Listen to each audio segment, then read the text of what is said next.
Capítulo 23. O regime alimentar e a saúde. Nosso corpo é formado pela comida que ingerimos. A constante desgaste dos tecidos do corpo. Todo o movimento de qualquer órgão implica um desgaste, o qual é reparado por meio do alimento. Cada órgão do corpo requer sua parte de nutrição. O cérebro deve ser abastecido com sua porção. Os ossos, os músculos e os nervos requerem a sua. Maravilhoso é o processo que transforma a comida em sangue e se serve desse sangue para restaurar as várias partes do organismo. Mas esse processo está prosseguindo continuamente, suprindo a vida e a força a cada nervo, cada músculo e tecido. Deve-se escolher o alimento que melhor proveja os elementos necessitados para a edificação do organismo. Nessa escolha, o apetite não é um guia seguro. Mediante hábitos errôneos de comer, o apetite se tornou pervertido. Muitas vezes exige alimento que prejudica a saúde e a enfraquece em lugar de fortalecê-la. Não nos podemos guiar com segurança pelos hábitos da sociedade. A doença e o sofrimento que por toda parte dominam são em grande parte devidos a erros populares com referência ao regime alimentar. A fim de saber quais são os melhores alimentos, cumpre-nos estudar o plano original de Deus para o regime do homem. Aquele que criou o homem e lhe compreende as necessidades, designou a Adão o que devia comer. Eis que vos tenho dado todas as ervas que dão semente e se acham na superfície de toda a terra e todas as árvores em que há fruto que dê semente. Isso vos será para mantimento. Gênesis capítulo 1, verso 29. Ao deixar o Éden para ganhar a subsistência lavrando a terra sob a maldição do pecado, o homem recebeu também permissão para comer a erva do campo. Gênesis capítulo 3, verso 18. Cereais, frutas, nozes e verduras constituem o regime dietético escolhido por nosso Criador. Esses alimentos, preparados da maneira mais simples e natural possível, são os mais saudáveis e nutritivos. Proporcionam uma força, uma resistência e vigor intelectual que não são promovidos por uma alimentação mais complexa e estimulante. Mas nem todas as comidas saudáveis em si mesmas são igualmente adequadas a nossas necessidades em todas as circunstâncias. Deve haver cuidado na seleção do alimento. Nossa comida deve ser de acordo com a estação, o clima em que vivemos e a ocupação em que nos empregamos. Certas comidas apropriadas para uma estação ou um clima não são para o outro. Assim, há diferentes comidas mais adequadas às pessoas segundo as várias ocupações. Muitas vezes, alimentos que podem ser usados com proveito por pessoas que se empenham em árduo labor físico não são próprios para as de trabalho sedentário ou de intensa aplicação mental. Deus nos tem dado ampla variedade de comidas saudáveis, e cada pessoa deve escolher dentre elas aquelas que a experiência e o bom senso devem demonstrar ser as mais convenientes às suas próprias necessidades. As abundantes provisões de frutas, nozes e cereais da natureza são amplas, e de ano para ano os produtos de todas as terras são mais amplamente distribuídos por todos, devido às facilidades de transporte. Em resultado, muitos artigos de alimentação, que poucos anos atrás eram considerados como luxos caros, encontram-se agora ao alcance de todos, como gêneros diários. Este é especialmente o caso com frutas secas e em conservas. As nozes e as receitas com elas preparadas estão se tornando largamente usadas, substituindo os pratos de carne. Com as nozes se podem combinar cereais, frutas e alguns tubérculos, preparando pratos saudáveis e nutritivos. Deve-se cuidar, no entanto, em não usar grande proporção de nozes. Os que percebem os maus efeitos do uso das nozes talvez consigam afastar o mal mediante essa precaução. Convém lembrar também que algumas qualidades de nozes não são tão saudáveis como outras. As amêndoas são preferíveis aos amendoins, mas estes, em limitadas porções, usados conjuntamente com os cereais, são nutritivos e digeríveis. Quando devidamente preparadas, as azeitonas, como as nozes, substituem a manteiga e os alimentos cárneos. O azeite ingerido na azeitona é muito preferível à gordura animal. Atua como laxativo. Seu uso se verificará benéfico aos tuberculosos, sendo também medicinal para um estômago inflamado e irritado. As pessoas que se têm habituado a um regime muito condimentado, altamente estimulante, têm um gosto não natural e logo não podem apreciar o alimento simples. Levará tempo até que o gosto se torne natural e o estômago se recupere do abuso sofrido. Mas os que perseveram no uso do alimento saudável, depois de algum tempo, o acharão agradável ao paladar. Seu delicado e delicioso sabor será apreciado e será ingerido com maior satisfação do que se pode encontrar em nocivas iguarias. E o estômago, numa condição saudável, não estimulado nem sobrecarregado, está apto a se desempenhar mais facilmente sua tarefa. A fim de manter a saúde, é necessária suficiente provisão de alimento bom e nutritivo. Se planejarmos sabiamente, os artigos que promovem a boa saúde podem ser obtidos em quase todas as terras. Os vários artigos preparados de arroz, trigo, milho e aveia são enviados para toda parte, bem como feijões, ervilhas e lentilhas.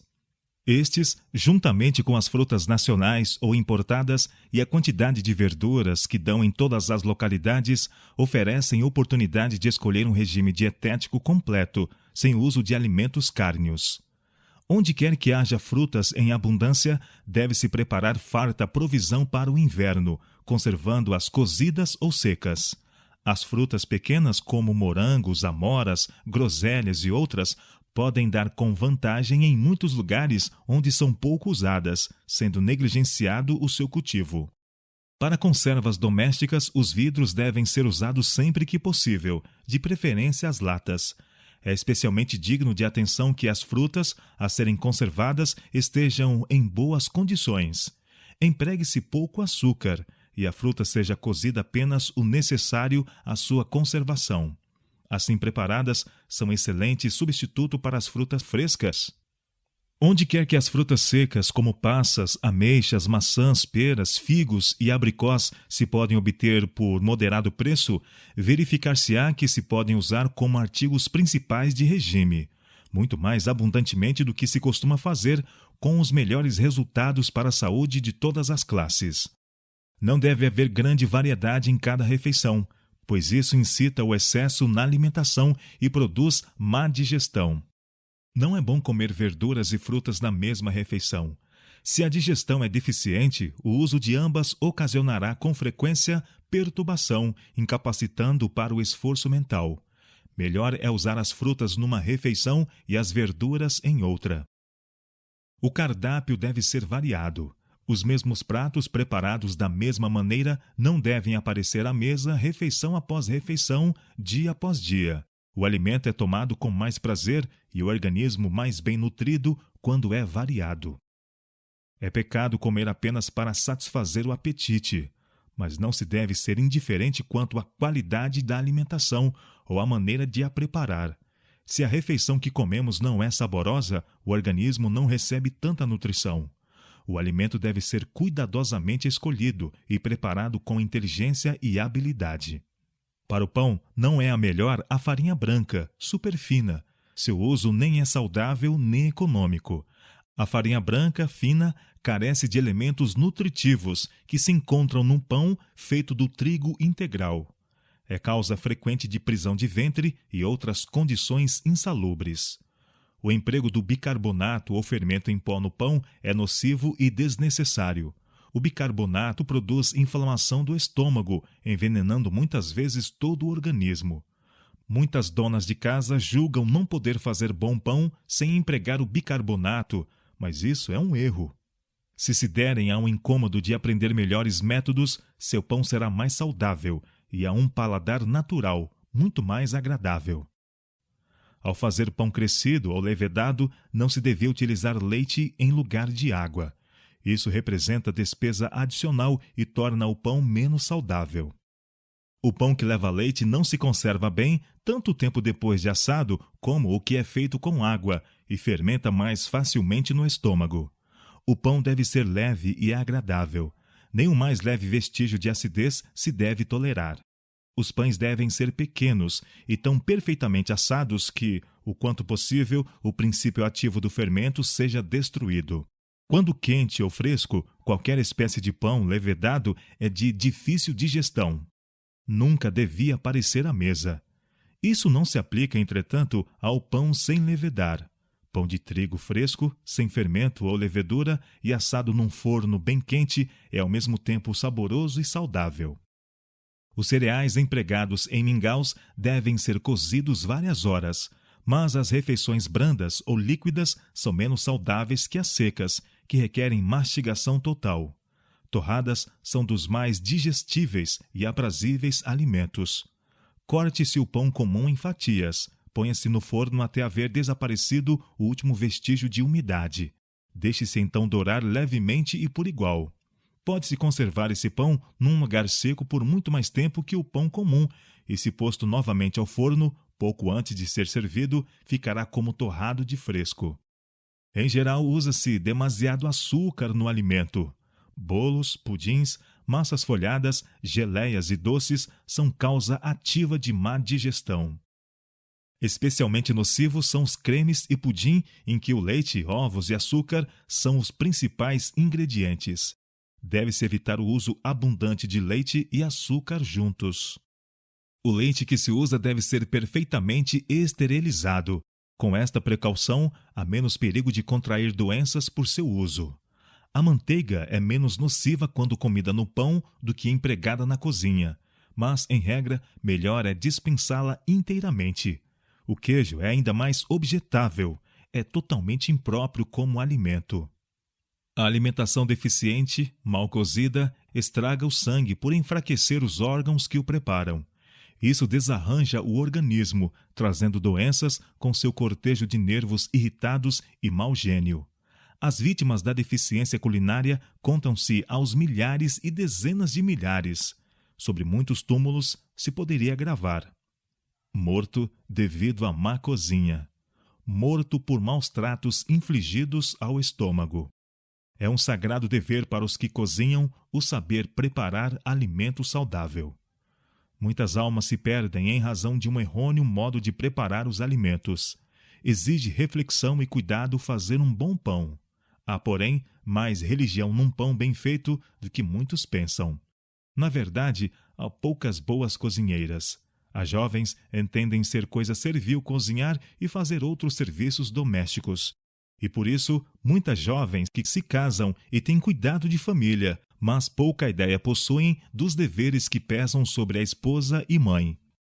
Cozinhar não é ciência desprezível, porém uma das mais essenciais na vida prática. É uma arte que todas as mulheres deviam aprender, devendo ser ensinada de um modo que beneficiasse as classes mais pobres. Fazer comida apetecível e ao mesmo tempo simples e nutritiva requer habilidade. Pode, no entanto, ser feito. As cozinheiras devem saber preparar alimento de maneira simples e saudável e de modo que seja mais apetecível e mais são, justo por causa de sua simplicidade. Toda mulher que se encontra à frente de uma família e ainda não entende a arte da cozinha saudável deve decidir aprender aquilo que é tão essencial ao bem-estar de sua casa. Em muitos lugares, escola de arte culinária saudável oferecem ensejo de uma pessoa se instruir nesse sentido. Aquela que não tem o auxílio de tais facilidades devia tomar instruções com uma boa cozinheira, perseverando em seus esforços por se aperfeiçoar até se tornar senhora da arte culinária. É de vital importância a regularidade no comer. Deve haver tempo determinado para cada refeição. Nesta ocasião, coma cada um o que o organismo requer e depois não tome nada mais até a próxima refeição. Muitas pessoas comem quando o organismo não sente necessidade de alimento, em intervalos irregulares e entre as refeições, porque não tem suficiente força de vontade para resistir à inclinação. Quando em viagem, alguns estão continuamente mordicando, se lhes chega ao alcance qualquer coisa de comer. Isso é muito nocivo. Se os viajantes comessem regularmente um alimento simples e nutritivo, não experimentariam tão grande fadiga, nem sofreriam tanto enjoo. Outro hábito prejudicial é o de tomar alimento exatamente antes de dormir. Pode-se haver tomado as refeições regulares, mas, por sentir-se uma sensação de fraqueza, ingere-se mais alimento. Mediante a condescendência, essa prática errônea se torna um hábito e tantas vezes tão firmemente fixado que se julga impossível dormir sem comer. Em resultado de tomar ceias tardias, o processo digestivo é continuado através do período de repouso. Mas, embora o estômago trabalhe constantemente, sua função não é bem feita. O sono é mais vezes perturbado por sonhos desagradáveis e pela manhã a pessoa acorda sem se haver descansado e com pouco apetite para a refeição matinal. Quando nos deitamos para repousar, o estômago já devia ter concluído a sua obra, a fim de, como os demais órgãos do corpo, fruir repouso. Para as pessoas de hábitos sedentários, as ceias da tarde e da noite são particularmente nocivas. Para essas, as desordens criadas são geralmente o começo de doenças que findam na morte. Em muitos casos, a fraqueza que leva a desejar alimento é sentida porque os órgãos digestivos foram muito sobrecarregados durante o dia. Depois de digerir uma refeição, os órgãos que se empenharam nesse trabalho precisam de repouso. Pelo menos 5 ou 6 horas devem entremear as refeições, e a maior parte das pessoas que experimentarem esse plano verificará que 2 refeições por dia são preferíveis a 3. A comida não deve ser ingerida muito quente nem muito fria. Se está fria, as forças vitais do estômago são chamadas a fim de aquecê-la antes de ter começo o processo digestivo. Bebidas frias, pelo mesmo motivo, são prejudiciais. Por outro lado, o uso copioso de bebidas quentes é debilitante. Na verdade, quanto mais líquido for ingerido nas refeições, tanto mais difícil se tornará a digestão do alimento, pois o líquido precisa ser absorvido primeiro para que principie a digestão. Não useis sal em quantidade. Evitai os picles e comidas condimentadas. Servi-vos de abundância de frutas, e a irritação que requer tanta bebida nas refeições desaparecerá em grande parte. A comida deve ser ingerida devagar, completamente mastigada. Isso é necessário para a saliva ser devidamente misturada com o alimento e os sucos digestivos chamados ação. Outro mal sério é comer em ocasiões impróprias, como depois de violento ou excessivo exercício, quando uma pessoa se encontra exausta ou aquecida. Logo depois da comida, há forte demanda das energias nervosas, e quando a mente ou o corpo é muito sobrecarregado justo antes ou logo depois de comer, prejudica-se a digestão. Quando uma pessoa está agitada, ansiosa ou apressada, é melhor não comer enquanto não descansar ou obtiver alívio. O estômago está intimamente relacionado com o cérebro, e quando ele está doente, a força nervosa é chamada do cérebro em auxílio dos enfraquecidos órgãos digestivos. Sendo estas exigências demasiado frequentes, o cérebro fica congestionado. Se este é constantemente sobrecarregado e há falta de exercício físico, mesmo a comida simples deve ser tomada parcimoniosamente. Na hora da refeição, expulsai o cuidado e os pensamentos ansiosos. Não estejais apressados, mas comei devagar e satisfeitos, o coração cheio de gratidão para com Deus por todas as suas bênçãos. Muitas pessoas que rejeitam a carne e outros pesados e nocivos artigos pensam que, porque sua comida é simples e sã, podem condescender com apetite sem restrições, comendo excessivamente, por vezes até a gulodice. Isso é um erro. Os órgãos digestivos não devem ser sobrecarregados com uma quantidade ou qualidade de alimento que torne pesado ao organismo o digeri-lo. O costume determina que a comida seja trazida para a mesa por pratos. Não sabendo o que vem depois, uma pessoa pode comer bastante de um prato que talvez não lhe seja o mais conveniente. Quando a última parte é apresentada, ela se arrisca muitas vezes a ultrapassar um pouco os limites e aceita a tentadora sobremesa, o que, no entanto, não se lhe demonstra nada bom. Se toda a comida de uma refeição é posta na mesa ao princípio, a pessoa fica habilitada a fazer a melhor escolha. Por vezes, o resultado do excesso de alimento é imediatamente sentido. Noutros casos, não há uma sensação de mal-estar, mas os órgãos digestivos perdem a força vital e é solapada a base de resistência física. Alimento em excesso pesa no organismo, produzindo um estado mórbido febricitante. Chama uma indevida quantidade de sangue para o estômago, causando resfriamento nos membros e extremidades. impõe pesada carga aos órgãos digestivos e, quando os mesmos têm executado sua tarefa, resta uma sensação de desfalecimento e fraqueza. Pessoas que estão continuamente a comer em excesso chamam fome a essa sensação de esvaimento. É, porém, causado pelo estado de exaustão dos órgãos digestivos. Há, por vezes, torpor do cérebro, com indisposição para o esforço físico e mental. Sentem-se esses desagradáveis sintomas porque a natureza realizou seu trabalho à custa de um desnecessário dispêndio de força vital, achando-se completamente exausta. O estômago está dizendo: dá-me repouso. Por parte de muitos, todavia, a fraqueza é interpretada como um pedido de mais alimento, de modo que, em lugar de conceder descanso ao estômago, lançam-lhe em cima outra carga. Em consequência, os órgãos digestivos se acham com frequência gastos quando deviam se encontrar em condições de prestar bom serviço. Não devemos preparar para o sábado mais liberal provisão de alimento, nem maior variedade que nos outros dias. Em lugar disso, a comida deve ser mais simples, e menos se deve comer, a fim de a mente estar mais clara e vigorosa para compreender as coisas espirituais. Um estômago abarrotado quer dizer um cérebro pesado. As mais preciosas palavras podem ser ouvidas e não apreciadas devido à mente estar confusa por uma alimentação imprópria. Comendo demais no sábado, muita gente faz mais do que julga para se tornar incapaz de receber o benefício de suas sagradas oportunidades. Deve-se evitar cozinhar no sábado. Não é por isso necessário comer frio. No tempo frio, a comida preparada no dia anterior deve ser aquecida, e as refeições, embora simples, sejam saborosas e atrativas.